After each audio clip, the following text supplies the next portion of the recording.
Hello friends, S के career academy में आपका स्वागत है। आज हम पढ़ेंगे क्लास 12 का मैथ, जिसकी एक्सरसाइज है 6.5। इसका क्वेश्चन नंबर 2 है, निम्नलिखित दिए गए फलनों के उच्चतम या निम्नतम मान यदि कोई हो तो ज्ञात कीजिए।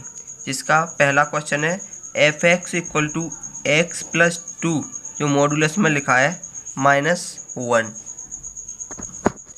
तो हम लिखेंगे दिया है f(x = mod x + 2 -1। तो इसके बाद लिखेंगे, चूंकि हम जानते हैं प्रत्येक x के मान जो रियल नंबर है, प्रत्येक x r के लिए x + 2 मॉडुलस में >0, यानी कि ये मान हमेशा 0 के बराबर या फिर 0 से बड़ा होगा, क्योंकि मॉडुलस में दिया है r का मान या तो नेगेटिव हो पॉजिटिव हो, प्रत्येक के लिए या तो 0 के बराबर होगा या 0 से बड़ा होगा। क्लियर। जब 0 से बराबर या 0 से बड़ा होगा तो सबसे छोटा नंबर यहाँ पर -1 बचेगा। अब वो वैल्यू निकालने के लिए क्या करेंगे हम, क्योंकि जो संख्या मोड में दी गई होती है उसका कभी अवकलन नहीं होता है, तो लिखेंगे मोड में x + 2 -1 हमेशा कैसी रहेगी, -1 से बड़ी रहेगी। तो अगर हमें निम्नतम मान निकालना है उसका, f के न्यूनतम मान के लिए इसके बराबर 0 रखेंगे तो हमारा न्यूनतम मान आ जाएगा। तो लिखेंगे मोड x + 2 = 0। तो x = कितना आ जाएगा, -2 आ जाएगा, यानी कि x = 2 पर हम न्यूनतम मान ज्ञात कर सकते हैं।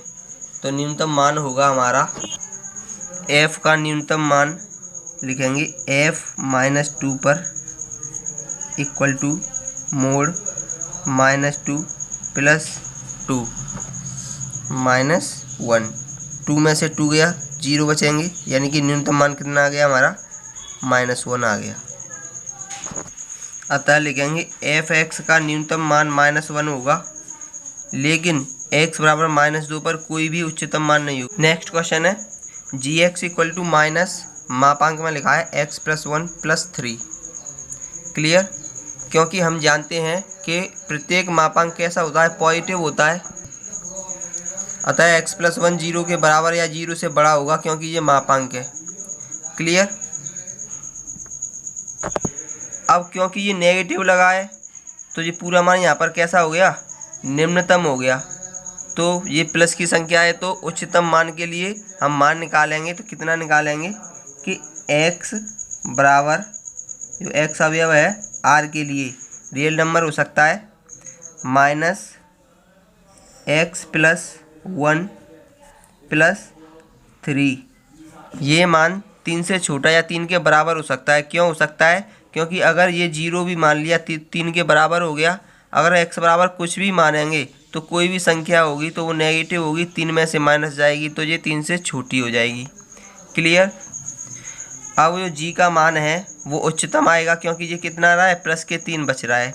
तो उच्चतम मान, सबसे उच्चतम मान कौन सा होगा, उसे निकालने के लिए इसके बराबर हम क्या रखेंगे, 0 रखेंगे। तो आइए देखते हैं। अब इसका उच्चतम मान तभी ज्ञात किया जा सकता है जब x + 1 = 0 रखेंगे। तो x + 1 = 0 लिखेंगे तो x बराबर कितना आ जाएगा, -1 आ जाएगा।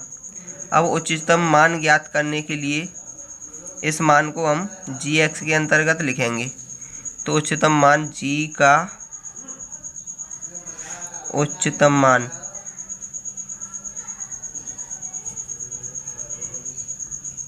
कितना होगा, g -1 = -1 + 1 + 3। ये हो जाएगा 0। तो कितना आ जाएगा उच्चतम मान, +3 आ जाएगा। तो लिखेंगे gx का उच्चतम मान x बराबर -1 पर, कितने पर, x बराबर -1 पर कितना होगा, 3 होगा। नेक्स्ट क्वेश्चन है hx = sin 2x + 5। अब हम जानते हैं कि sin थीटा का मान सबसे बड़ा कितना हो सकता है, +1 हो सकता है, और सबसे छोटा कितना हो सकता है, -1 हो सकता है, यानी -1 से +1 के बीच में ही होता है इसका मान। क्लियर।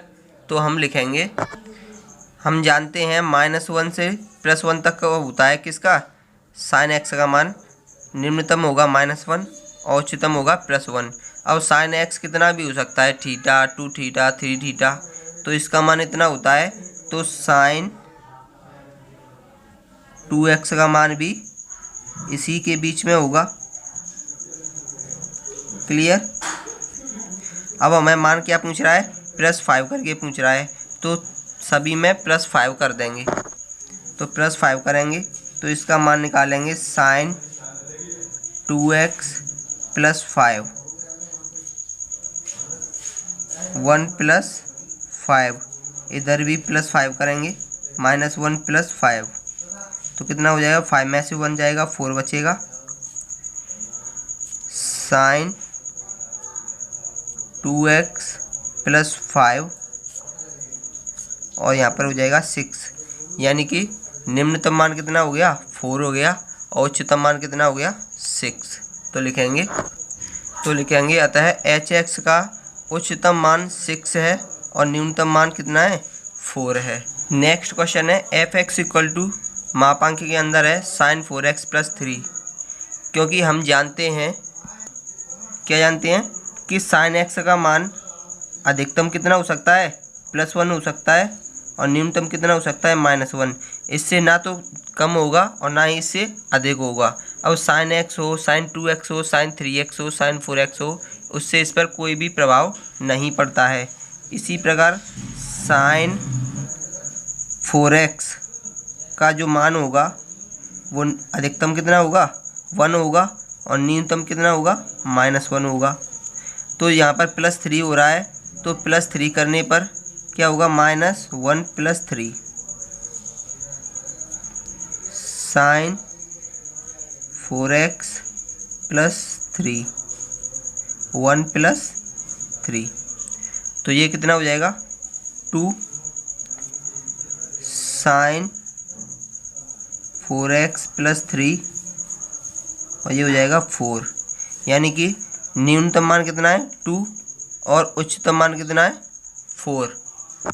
तो लिखेंगे अतः f(x) का उच्चतम मान 4 है और न्यूनतम मान कितना है, 2 है। नेक्स्ट क्वेश्चन दिया है hx = x + 1, तो x से सापेक्ष अवकलन करेंगे, तो लिखेंगे x से सापेक्ष अवकलन करने पर तो अवकलन हो जाएगा इसका h' = इसका हो जाएगा 1, ये 0 हो जाएगा। अब पुनः अवकलन करेंगे तो h'(x) = कितना हो जाएगा, 0। मैंने क्या कहा था, मैंने कहा था कि h'(x) यानी डबल डिफरेंशिएशन 0 आ जाए तो ना तो वह फलन उच्चतम होगा ना ही निम्नतम होगा। तो लिखेंगे अतः लिखेंगे ऐसा कोई बिंदु नहीं है जिस पर hx का जो मान है उच्चतम हो या निम्नतम हो।